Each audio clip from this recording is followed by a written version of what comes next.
Assalamualaikum warahmatullahi wabarakatuh. Salam sehat dan bahagia. Para pemirsa yang berbahagia, kita bertemu lagi dalam acara obrolan santai seputar FKIP. Tepuk tangan untuk FKIP Universitas Pakuan Bogor. Hari ini seputar FKIP yang akan dibedah adalah program studi Pendidikan Bahasa dan Sastra Indonesia atau PBSI.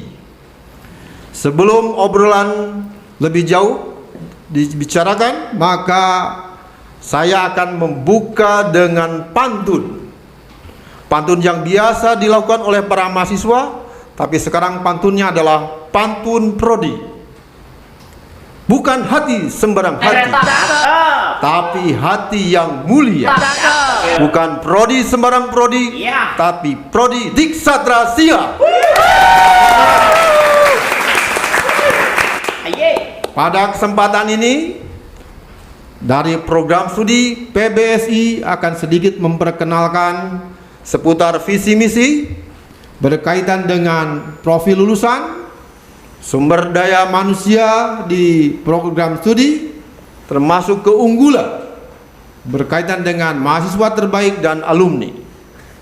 Sebelum dilanjutkan, saya perlu menyampaikan visi program studi PBSI adalah menjadi program studi berreputasi, unggul, mandiri, dan berkarakter yang berwawasan ipteks dan kewirausahaan, serta menghasilkan lulusan yang berdaya saing di bidang pendidikan bahasa dan sastra Indonesia pada tahun 2028.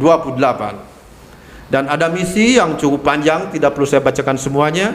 Yang pasti misinya menyelenggarakan pendidikan yang unggul, melakukan penelitian terbarukan dalam bidang pendidikan bahasa dan sastra Indonesia, melaksanakan PKM yang solutif dalam bidang pendidikan bahasa dan sastra Indonesia yang sejalan dengan kebutuhan masyarakat. Baiklah, untuk kesempatan ini kami dari Prodi PBSI mengundang salah seorang alumni PBSI di antara 2.263 alumni atau lulusan yang sudah dihasilkan oleh program studi Pendidikan Bahasa dan Sastra Indonesia. Kami perkenalkan Saudara Edjar Rahayu Malik. Selamat datang. Selamat datang, Pak. Terima kasih. Alhamdulillah sudah bisa hadir di antara kita untuk sedikit berbincang-bincang berkaitan dengan PBSI, Pendidikan Bahasa dan Sastra Indonesia. Sedikit saya perkenalkan, bisa dilihat dari tayangan juga. Pak, nama lengkapnya Edjar Rahayu Malik, tanggal lahirnya Bogor 28 Desember 1983, instansi guru SMA Negeri 1 Ciawi Bogor, pendidikan S1 di Pendidikan Bahasa dan Sastra Indonesia FKIP Pakuan, S2 Manajemen Pendidikan PPS Universitas Pakuan. Banyak pengalaman yang bisa dilihat dalam tayangan berkaitan dengan organisasi yang pernah diikuti, termasuk karya-karya yang dihasilkan. Ini perlu saya bacakan sedikit Pak Edjar, karena memang organisasi yang disampaikan, yang ditulis oleh Pak Edjar, mulai dari ada Sanggar Musikalisasi Puisi Saung Pangulinan yang menjadi cikal bakal munculnya kelompok-kelompok musikalisasi di prodi ini. Berikutnya menjadi redaksi majalah pendidikan di Jawa Barat, ini Guneman dengan Kang Asep, ya, Kang Asep, ya. Berikutnya juga ada komunitas pengajar penulis Jawa Barat. Ini sangat mendukung berkaitan dengan gerakan literasi, dan yang kami banggakan Pak Edjar ini sekarang menjabat sebagai Ketua MGMP Bahasa Indonesia SMA Kabupaten Bogor. Oleh tangan. Tentunya banyak hal yang lain, tapi ini yang dicatat, dan yang tidak kalah pentingnya adalah beberapa karya yang dihasilkan, dan ini yang diharapkan. Karena lulusan Prodi Pendidikan Bahasa dan Sastra Indonesia tidak hanya bisa mengajar, tapi mampu juga membuat karya. 99 pesan untuk anak hebat tahun 2020 dalam bentuk Leguti Media ini ya. Kemudian Asmaul Husna for Kids, Rembulan Merah, Wah, ini asik-asik nih. Cinta dalam sekeranjang Sonian ini ya. Iya. Antologi puisi dan kumpulan cerpen Rindu Abang tahun 2020 dan Belajar Menulis Cerpen 2021. Luar biasa. Ini hal yang membanggakan kami. Baik, tentunya Pak Edyar, kita akan ngobrol-ngobrol lagi lebih jauh berkaitan dengan pengalaman, kemudian testimoni Pak Edyar selama kuliah di PBSI. Sejak tahun berapa tadi bisa disampaikan? Masuk ke sini sebetulnya kecelakaan, Pak. Awalnya. Ada kecelakaan. Luar biasa. Diawali dengan kecelakaan. Jadi saya bakatnya itu didogma oleh orang tua, bakat kamu mah melukis gitu. Karena sejak usia 3 tahun sudah megang pensil. Luar biasa, gitu, coret-coret di rumah. Jadi udah aja. Tapi ketika minta doa restu ke ibu bapak untuk jadi seorang pelukis, daftar ke UPI waktu itu ingat itu dilarang, Pak. Jangan jauh-jauh lah, ongkos capek begitu, Pak. Akhirnya yang dekat saja, sempat pundung. Tapi alhamdulillah bersyukur tahun 2002, Pak. Ya, 2002 masuk ke sini. Alhamdulillah. Ini awal dari perjalanan Pak Edyar ini di tahun 2022 saya hafal. Dan di situ banyak aktivitas masuk yang disebutkan tadi. Di kelasnya sebagai ketua kelas awalnya malah ya. Pernah jadi ketua kelas? Enggak pernah, Pak. Enggak pernah? Oh, salah saya kalau gitu ya. Mungkin jadi ketua apa dulu ya? Sempat di BEM sama Hima, Pak. Langsung ke BEM. Maksudnya langsung ke ketua bagian apa dulu di Hima? Masih ingat? Ini bagian dari jangan melupakan sejarah dan juga jangan sampai lupa. Coba pernah di BEM sebagai apa dan di BLM barangkali dulu? Di BEM sebagai ikut-ikutan kegiatan pemeriah acara dan sebagai apa aja. Tapi sejak itu saya ingin fokus di prodi, makanya di himpunan, Pak. Alhamdulillah waktu itu terpilih langsung sebagai ketua Hima. Ya, luar biasa. Jadi ketua Hima membanggakan. Dan tadi karena diawali dengan kecelakaan yang perlu saya tahu juga, kan saya juga belum tahu awalnya kecelakaan yang membawa hikmah atau judulnya apa ya, sehingga Pak Edyar sekarang sudah bisa dari cerita kecelakaan itu bahkan sampai menjadi sukses khususnya dalam akademik, dan alhamdulillah sekarang sudah menjadi ASN dan bahkan jadi ketua MGMP Kabupaten Bogor. Itu yang membanggakan. Ini silakan testimoni termasuk perjalanan kuliah sampai bisa jadi seperti sekarang. Silakan. Ya, karena bertahun-tahun ya ceritanya pasti panjang, tapi kita persingkat saja intinya. Dulu yang namanya kuliah ya, Pak Am ya. Iya. Pasti yang dibanggakan itu adalah kampus negeri gitu. Ya, jadi ya impiannya ya yang negeri, tapi setelah masuk ke sini sempat pundung juga sampai 1 semester 2 semester. Nah, berkenalanlah saya dengan yang ada hubungannya dengan seni juga, Pak, yaitu musik. Ya, betul. Di situ musik, kawinlah dengan puisi. Nah, di situ mulai ada komunitas. Ternyata tidak hanya kuliah saja di kelas gitu, di luar itu pun lebih menarik. Makanya di himpunan dan lain sebagainya saya lebih senang.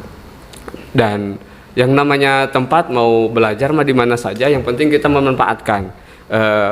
Sampai pada satu kesimpulan bahwa yang membuat kesuksesan kita itu bukan nama besar kampus, ya, tapi kitanya. Betul. Kalau kampusnya besar tapi kitanya tidak ngapa-ngapain ya kita juga kacing calang ya. Setuju.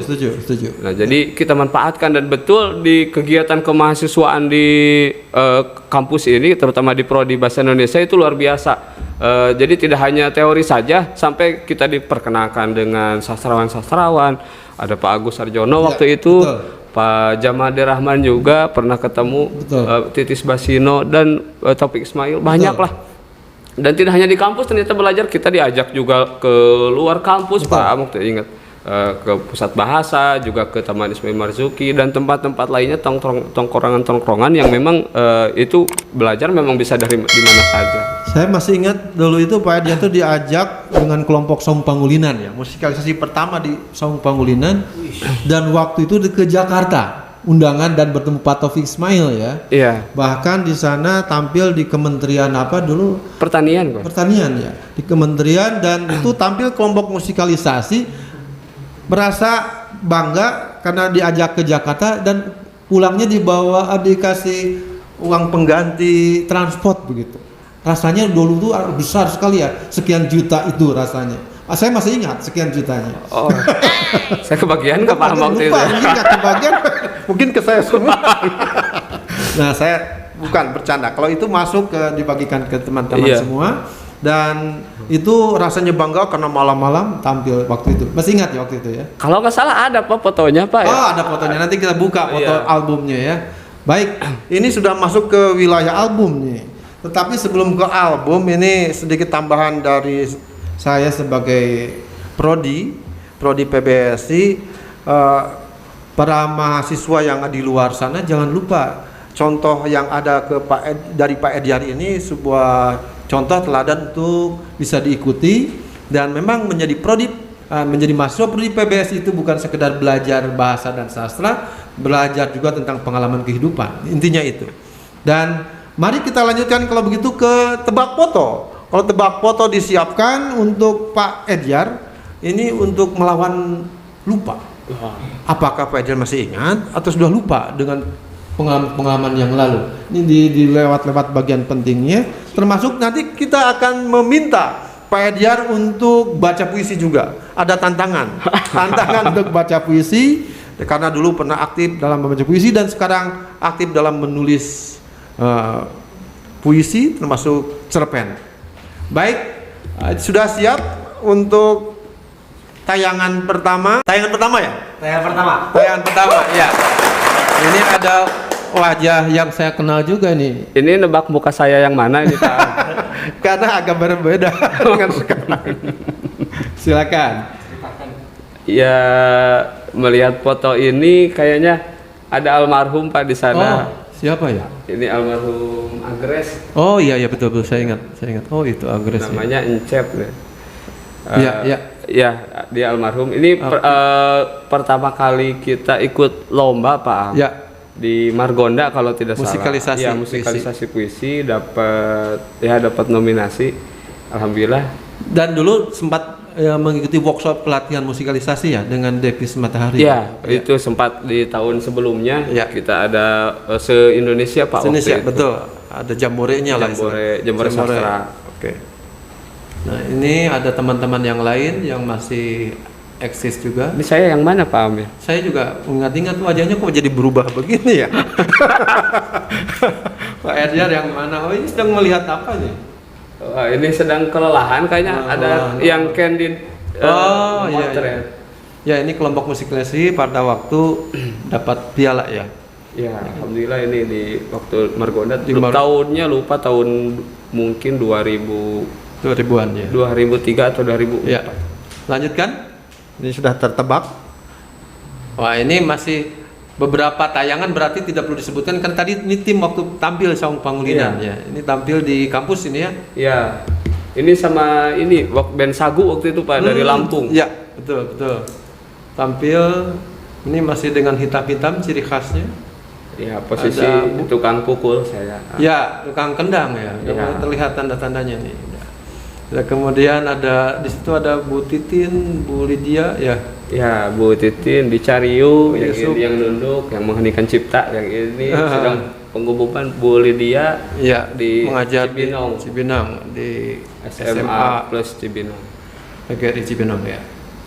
Ya. Lanjutkan. Ini beberapa tayangan Saung Pangulinan eksis ini. Ini bisa untuk adik-adik kelas yang perlu tahu ada perjalanan proses kreatif. Ini waktu seminar 2005 ada tahunnya Pak. Ya, ada tahunnya kalau ini betul. Pak Maman dengan Pak Cunong waktu itu ya pembahasnya. Kalau saya bagian moderator terus waktu ingatnya jadi moderator. Iya, ada Pak Agus dengan Pak Jamal Dirahman. Ya, ini beberapa aktivitas. Lanjutkan. Berikutnya ini di kampus juga kelihatannya ya. Ini sedang dihukum Pak. Di Fakultas Hukum ya. Oke. Ini pentas perform di Fakultas Hukum, sering mengadakan kegiatan dan Saung Pangulinan tetap eksis, karena yang jarang adalah bagaimana memperkuat kelompok itu untuk selalu tampil. Iya. Dan salah satu yang menjadi catatan adalah membuat kekompakan kalau bersama-sama dan sering tampil, termasuk sering ke rumah saya waktu itu ya. Iya, sering, tapi Pak. Mungkin bukan tampil waktu itu, ngobrol-ngobrol saja ya. Ya, dan yang lain lah. Ya, itu beberapa tampilan, ada yang lain lagi. Nah, ini masih yang ini tadi yang ini, Pak. Ya. yang juara tadi Ini ya. yang di sini nih. 2004 ini, 2004. 2004 ya. Masih stabil ini anggotanya. Stabil ini. Ini formasi awal. Yusuf masih ada, Bowo dan Andi. Iya. Ini yang hebat lagi di musikalisasi Saung Pangulinan adalah munculnya cinta bersemi sehingga menjadi suami istri. Iya. Ini antara Bu Lydia dengan Ini Pak, sama yang ini. ya Pak Gun-Gun, Pak. Jadi sama-sama dulu tidak kelihatan dekat. Saya tidak memperhatikan itu, mungkin sayanya kurang peka, kurang peka. Ternyata Tidak ada kewajiban melapor juga. tidak kan, ada Pak? ya. Memang tapi setelah lulus masalahnya. Ya. Jadi sudah di luar sepengetahuan saya. Dan alhamdulillah sudah punya surprise ya anak juga. Terima kasih, ini sudah beberapa kegiatan, ini seragamnya kelihatan wajah-wajah tempo dulu. Wajah-wajah menatap masa depan. Iya, luar biasa ini. Ada foto berikutnya. Masih ada. Ini foto-foto yang memang di FKIP dulu itu ini. Ini karena Dorong. dulu saya jadi ketua himpunan, jadi semua anggota ini masuk himpunan juga. Ya betul. Ya. Masih ada. Nah, ini yang saya sebut tadi, ada Pak Taufik Ismail. Ini di foto. Mungkin saya yang moto ini. Saya tidak ada di sini nih kelihatan. Dengan Pak Maman Mahayana. Pak Maman ini menjadi penghubung untuk berbagai aktivitas kegiatan. Terima kasih Pak Maman yang selalu menyambungkan dengan para yang disebutkan Iya. Pak Edjar tadi. Bagaimana para penyair-penyair itu dikenalkan kepada para mahasiswa. Ini penting. Nah, yang ujung saya lupa ingat. Yang Aktivis mana, manajer ini. manajer Dia orang Parung Kuda Sukabumi, ya, namanya saya lupa namanya. Jun Hedi. Jun Hedi ya. Betul, itu jadi manajernya waktu itu. Jun Hedi Samsudinur. Ya, Samsudin Nur. Betul. Terima kasih. Saya yang mana Pak ini? Edjar itu menjadi udah mulai kelihatan ciri khasnya nih ya. Ya. Udah di belakangnya Pak Taufik Ismail. Iya. Gitu, ya. Alhamdulillah masih bisa bertemu dengan Pak Taufik, masih ngobrol-ngobrol. Nah, ada ternyata pembimbingnya juga di sini masih muda dan kelihatan masih muda. Saya pernah muda dan waktu itu ya kelihatanlah dari warna rambut dan seterusnya. Ini ada kenangan pertemuan pertama dengan Bapak ini, Pak. Oh iya, dengan siapa? Kenalan saya dengan Bapak waktu itu. Oh, di sini ya? Di sebelum ini, Pak. Oh. Pas awal jadi mahasiswa di sini mau lihat KRS waktu itu nilai. Oh, iya, Nah, iya. saya bertanya terus ada Bapak ini dosen apa bukan ya, tinggi. Ini kumis, Pak, ini yang Kumis bikin yang ciri ini, khasnya, ciri kumis. khas. Ramah sekali pada siswa gitu, pada mahasiswa tuh ramah. Kesannya bukan dosen. Iya. Pas ada mata kuliah ternyata wah si Bapak yang ini. Itu luar biasa, Pak. Di awal pertemuan. Ya.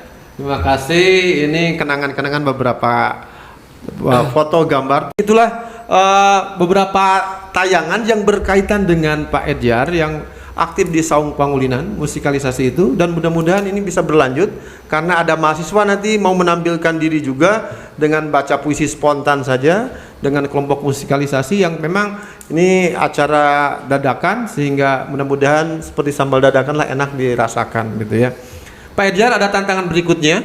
Ini kesempatan Pak Edjar untuk menunjukkan bakat terpendam ya, untuk membaca puisi. Puisinya apa saja?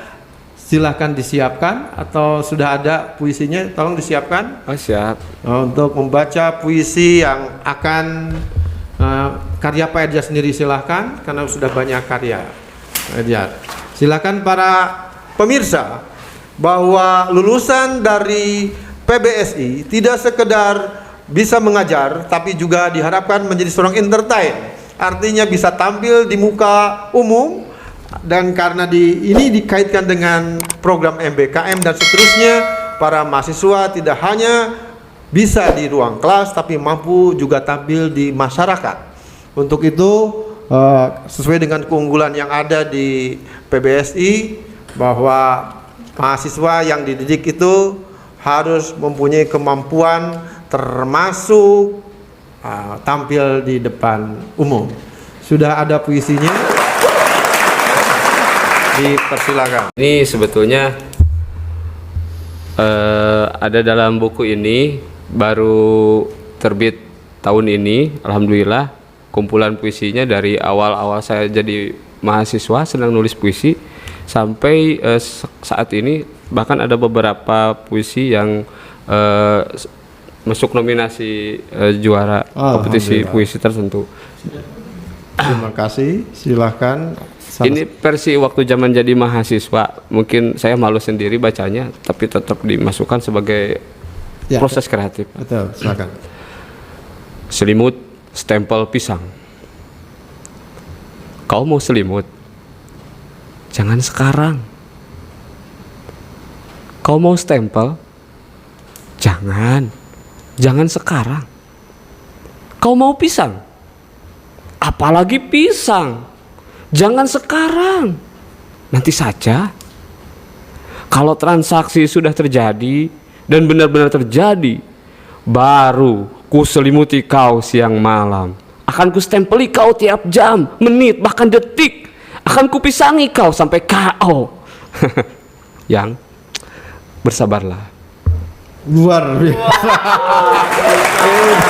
Ini proses kreatif dan proses kehidupan ya. Ya ini belum jadi apa-apa. Ini tidak perlu saya terangkan isinya, karena silakan ditafsirkan sendiri saja. Karena ini berbicara tentang selimut dan pisang, maknanya banyak. Jadi berikutnya puisi yang kedua ada. Boleh. Yang kedua supaya mengimbangi puisi selimutnya. Ini yang ini saja. Sambil menunggu saya beritahu satu hal lagi. Profil lulusan. Sambil berjalan ini profil lulusan, yaitu berkaitan dengan pasti jadi seorang pendidik bahasa dan sastra Indonesia, menjadi peneliti di bidang pendidikan bahasa dan sastra Indonesia, bahkan menjadi wirausahawan, bahkan menjadi praktisi, bahkan kalau menjadi penyair, itu tidak menutup kemungkinan. Karena saya tambahkan sedikit, di prodi kita ada dulu gebiar drama, melatih para mahasiswa secara total tampil di kegiatan drama dan menjadi seorang aktor. Nah, salah satu dasar adalah membaca puisi. Seorang aktor harus bisa membaca puisi. Silakan puisi kedua. Ini lagi sakit ya. Nulis puisi harus jujur dan berdasarkan fakta. Dan jangan lupa fakta itu tidak harus fakta pribadi ya, mungkin fakta. Sakit. Sanggupkah kau tampung segunung duka dari tajamnya ratusan daging tipis merah muda tanpa tulang yang menyayat-nyayat empedu zaman waktu? Atau sudikah kau coba rasakan barang sekejap panasnya kuping dihujani ribuan kata-kata pedas yang meracau dijejalkan nafsu sejejal-jejalnya? Kiranya kau pahami murungnya muka menahan diam menekan murka yang bisa saja meledak meluluh lantahkan senyum palsu pada wajah tanpa dosamu. Istana megah keangkuhan egomu hanya bisa kutelan bulat-bulat walau mengganggu sistem pencernaanku. Tanpa iman pada takdir, mungkin saja mahligai cinta hanya akan tinggal kenangan kalap dilahap setan alas. Luar biasa. Puisi kedua.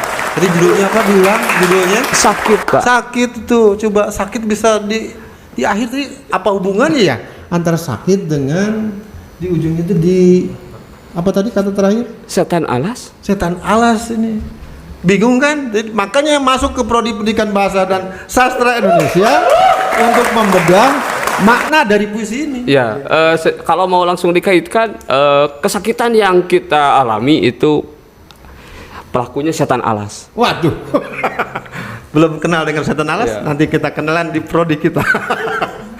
Apapun bisa, karena sastra bisa melewati batas ruang dan waktu, sehingga apapun yang disampaikan itu bisa memberikan makna. Kalau Pak Edjar bisa membaca puisi, saya jadi tertantang baca puisi juga. Perlu Pak Ediar ini. Saya bukan istilahnya sebagai pengamat saja, tapi ini untuk menggugah semangat dari para mahasiswa. Tapi ini juga karena perjalanan faktor U juga, mungkin puisinya juga yang ada kait-kaitannya dengan hal-hal yang kekinian karena faktor usianya, maksud saya. Ini ada puisi yang saya coba ambil J. Tatengkeng, puisi lama. Oh, iya. Tapi mudah-mudahan bisa memberikan makna. Sebelum ditutup nanti pada kegiatan ini, saya membaca puisi ini, termasuk tambahan nanti informasi prodi, ada tambahannya sedikit. Religius nih. Ya, agak religius lah. Ku cari jawab, J. Tatengkeng. Di mata air, di dasar kolam, ku cari jawab teka-teki alam. Di kawan awan kian kemari, di situ juga jawab ku cari. Kepada gunung penjaga waktu, ku cari jawab kebenaran tentu. Ke dalam hati jiwa sendiri, ku selam jawab tidak tercari. Ya Allah yang maha dalam, berikanlah jawab teka-teki alam. Oh Tuhan yang maha tinggi, ku nanti jawab petang dan pagi. Hatiku hauskan kebenaran, berikan jawab di hatiku sekarang. Terima kasih. Supaya ada keseimbangan saja, bahwa ada yang baca puisi dari Pak Edjar, saya sebagai host juga membacakan puisi, dan tentunya nanti kita akan tampilkan pembaca puisi yang masih muda, yang masih gagah, dan kita nikmati di Prodi Pendidikan Bahasa dan Sastra Indonesia. Kita belajar bahasa, tentang kebahasaan, belajar tentang kesastraan, dan juga tentang pembelajaran. Itu yang penting, ada 3 rumpun pembelajaran dalam kurikulum yang jumlahnya 147 SKS, dan itu dibagi dalam program-program yang ada, termasuk ada program MBKM yang isinya berkaitan. Sekarang ada mata kuliah yang khusus ini para pemirsa, ada mata kuliah MBKM, termasuk ada linguistik forensik istilahnya. Ini nanti kita ungkap banyak berkaitan dengan mata kuliah ini, termasuk musikalisasi yang disebutkan tadi, ada musikalisasi puisi, ada pewara, ada public speaking, dan seterusnya. Jadi itulah obrolan-obrolan singkat dari PBSI. Tentunya tidak ada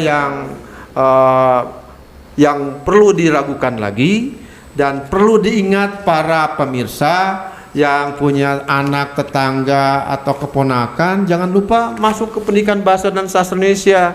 Untuk daftar bisa secara daring melalui PMB Unpad ya, dan silahkan juga bisa secara langsung datang ke gedung BAK Unpad.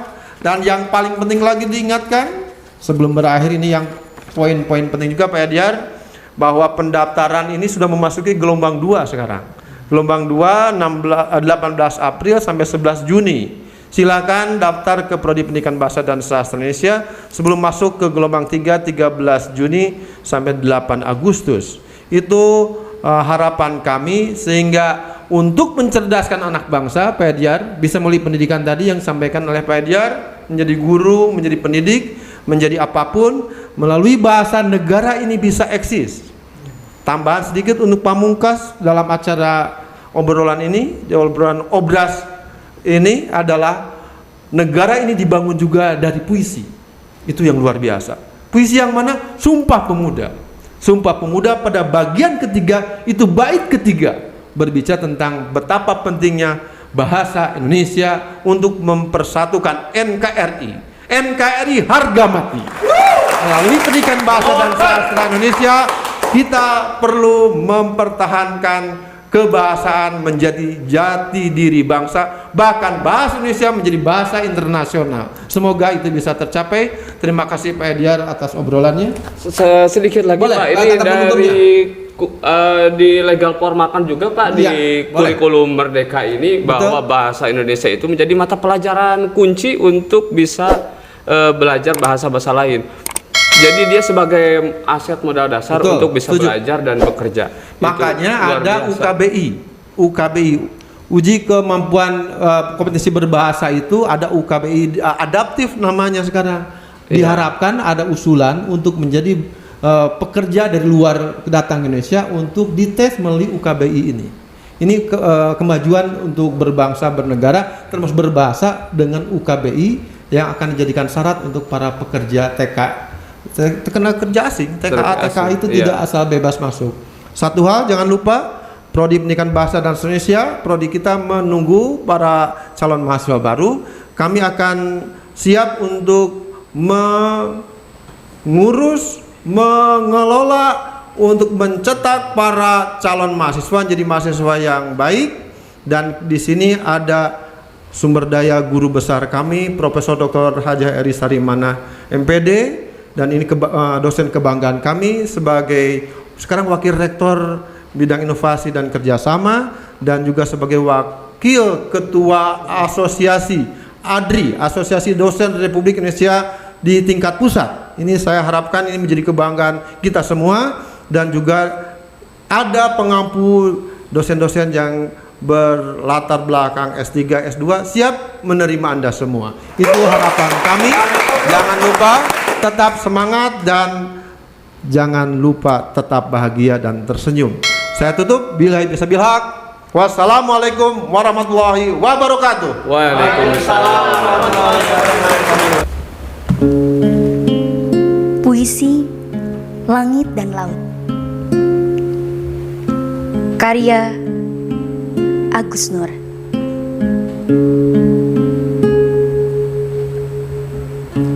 Langit dan Laut, karya Agus Nur.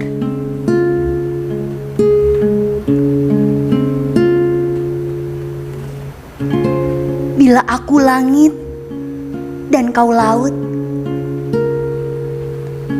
apakah yang menjadi batasnya?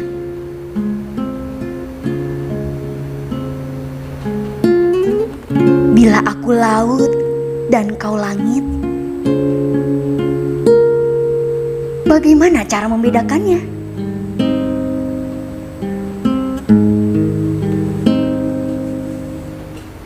Bila langit dan laut adalah kita,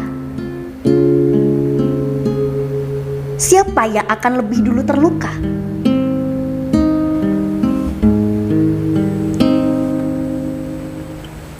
Kita langit dan laut yang dipertemukan,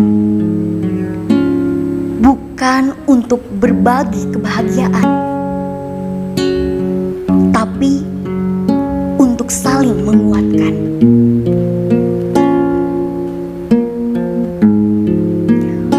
Oleh laut dan langit kita dipersatukan hanya untuk memahami kehilangan.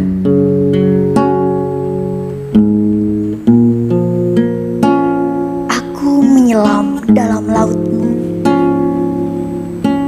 untuk menjadi langit bagi kesedihanmu, dan kulitmu yang halus menjadi langit luas bagi kenanganku.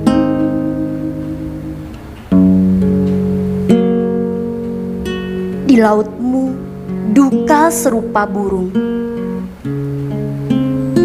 mencari langit yang lain atau yang mungkin.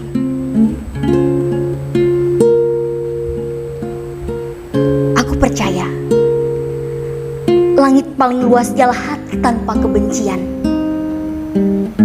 Maka jadilah engkau laut yang membebaskanku dari harapan. Tanpa cinta, kemerdekaan hanya laut hampa, langit yang tak punya cakrawala.